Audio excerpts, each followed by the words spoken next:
Bab 16, Sikap Keluarga yang Sangat Mengecewakan. Shiko membaca pesan itu bolak-balik. Dia masih tidak menyangka bahwa wanita itu akan membalas pesannya. Selama 2 minggu ini, dia begitu ingin mengetahui kabar wanita itu. Apakah dia baik-baik saja? Apakah bayinya baik-baik saja? Apakah bayinya tidak rewel? Apakah mama memperlakukannya dengan baik? Apakah dia betah tinggal di rumah besar? Apakah dia bahagia tinggal di sana? Berbagai pertanyaan memenuhi kepalanya. Telah banyak buku yang dibacanya. Buku tentang kehamilan, tentang bayi dan lain sebagainya. Semakin banyak dia membaca, semakin banyak kekhawatiran menghantuinya. Wanita hamil sangat membutuhkan support pasangannya. Meskipun mereka bukan pasangan, tapi setidaknya dia ayah bayi itu. Jadi dia harus bertanggung jawab pada wanita itu.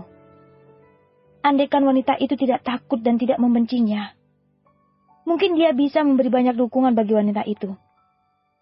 Namun, karena wanita itu membencinya, yang bisa dilakukannya hanyalah mengirim pesan secara berskala. Berharap wanita itu baik-baik saja sampai waktu melahirkan tiba. Tapi, tidak disangka malam ini wanita itu membalas pesannya. Apakah wanita itu sudah tidak begitu membencinya? Sudah tidak takut padanya? Sepertinya besok dia harus ke rumah besar, melihat kondisi wanita itu dengan mata kepalanya sendiri. Shiko ingin pagi segera datang. Dia tidak sabar untuk bertemu dengan wanita itu. Namun ternyata, keadaan berkata lain. Pagi itu, dia sudah bersiap-siap untuk pergi ke rumah besar ketika Gary menelponnya, mengatakan bahwa salah satu perusahaan yang menggunakan software-nya sedang mengalami serangan cyber dari pihak eksternal. Akhirnya, dia bersama beberapa anak buahnya pergi ke perusahaan rekanan itu untuk menghentikan serangan cyber yang berusaha melakukan pencurian data perusahaan. Ternyata, hal itu memakan waktu yang cukup lama. Setelah hampir 10 jam berjibaku di depan komputer, saling menyerang dan saling mempertahankan keamanan database perusahaan, akhirnya sistem di perusahaan itu bisa diperkuat dan pihak eksternal yang ingin mencuri database bisa dihancurkan. Seluruh anak buahnya bersorak-sorai gembira. Direktur perusahaan rekanan memberi selamat kepadanya dan mengajaknya untuk minum-minum di suatu tempat untuk merayakan kemenangan. Namun, Shiko menolak. Dia tidak memiliki waktu untuk itu. Yang ingin dilakukannya adalah pergi ke rumah besar dan melihat kondisi wanita itu secara langsung. Tanpa didampingi Gary, Shiko melajukan mobilnya ke rumah besar. Waktu menunjukkan pukul 18.38 waktu Indonesia Barat. Seharusnya, wanita itu belum tidur kan? Shiko melajukan mobilnya dengan kencang. Dia hanya berharap tidak akan mengalami kemacetan. Hampir setengah jam Shiko berkeskandara sebelum akhirnya dia sampai di rumah besar. Di depan rumah, dia disambut oleh security yang segera membantunya memarkir kendaraannya. Tanpa salam, Shiko memasuki rumah tempat dirinya dibesarkan itu. Dia melewati berbagai ruangan sebelum akhirnya tiba di ruangan keluarga. Di ruangan itu, dia melihat mama dan kedua iparnya sedang duduk bercengkrama, menikmati teh dan cemilan mereka. Sementara, kedua keponakannya bermain-main tak jauh dari situ. "Di mana dia, Ma? Kenapa hanya kalian bertiga?" tanya Shiko tanpa memberi salam kepada orang-orang yang berada di situ. Merasakan kehadiran Shiko, mereka sangat terkejut. Kedua kakak ipar Shiko langsung berdiri dari duduknya. Wajahnya terlihat khawatir dan ketakutan. Sedangkan Mama tetap duduk dengan tenang, menyeruput tehnya dalam diam. "Di mana dia, Kak? Kenapa tidak ikut kalian minum teh bersama?"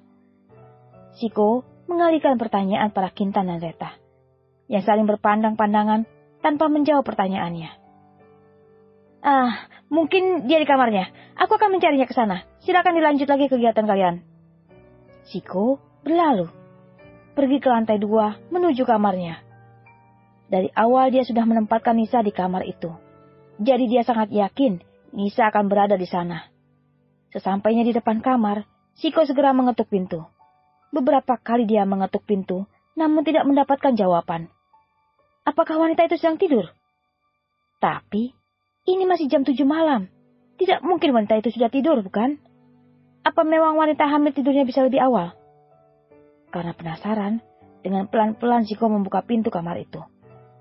Ternyata, pintu itu tidak terkunci. Dengan pelan Chiko melongokkan kepalanya, berusaha mencari sumber kehidupan di kamar itu. Setelah mencari dengan detail, Chiko tidak melihat ada tanda-tanda orang di dalam kamar itu. Chiko memasuki kamar lamanya itu. Kamar itu masih sama seperti terakhir kali dia meninggalkannya. Tidak ada tanda-tanda di kamar itu ditempati orang, apalagi seorang wanita. Chiko memeriksa lemarinya, berusaha menemukan barang-barang Nisa. Namun ternyata nihil. Dia tidak menemukan apa-apa. Chiko mulai sedikit panik. Tapi dia tetap berusaha untuk tenang. Kemudian, Chiko memeriksa kamar mandi. Seperti dugaannya, tidak ada apa-apa di kamar mandi. Seperti kamar mandi yang sudah lama tidak digunakan. Tidak ada percikan air di kamar mandinya, yang menandakan bahwa memang tidak ada orang yang pernah memakainya. Lalu, kemana Nisa? Dari awal dia sudah menempatkan gadis itu di kamar ini. Tapi kenapa keberadaannya tidak ada? Ada di mana? Chiko panik. Berbagai pikiran merasuki kepalanya. Dengan marah, dia segera pergi ke ruang keluarga. Di mana dia, Ma? Kenapa dia tidak ada di kamar? Tanya Chiko dengan nada marah. Biasanya, dia sangat berkepala dingin ketika menghadapi masalah. Namun entah kenapa bila berhubungan dengan wanita itu, dia tidak bisa menahan emosinya. Dia berada di tempat di mana seharusnya dia berada. Mama menjawab dengan santai. Sementara kedua kakak iparnya tampak sangat ketakutan.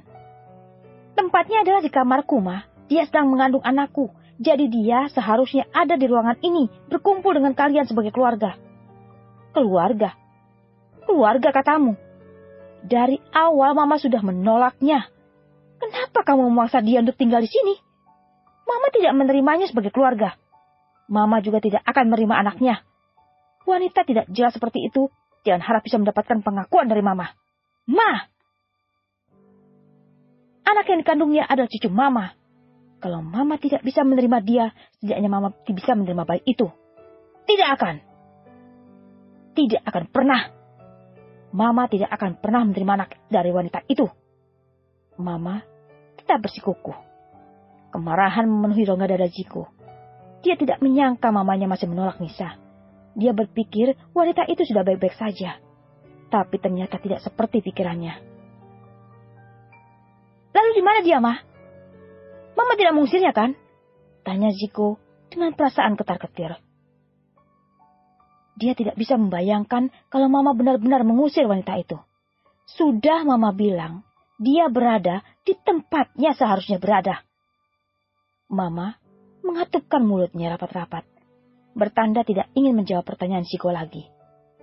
Akhirnya, dengan pasrah Chiko berlari ke sana kemari berusaha mencari keberadaan wanita itu di dalam rumah besar. Chiko berlari menuju kamar Bu Lastri, kepala pelayan itu yang sangat dipercayainya. Dia menanyakan keberadaan Nisa pada beliau.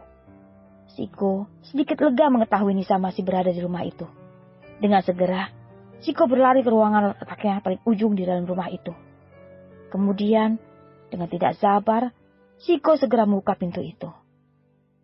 Chiko melihat wanita itu sedang menyetrika tumpukan baju yang jumlahnya puluhan kilo. Chiko sangat marah melihatnya. Dia bukan marah pada Nisa. Dia marah pada keluarganya yang memperlakukan wanita itu seperti itu. Apa yang kamu lakukan? Dengan wajah pucat pasi, wanita itu melihatnya. Tatapan matanya tampak tidak fokus. Dan di detik berikutnya, wanita itu jatuh tak sadarkan diri.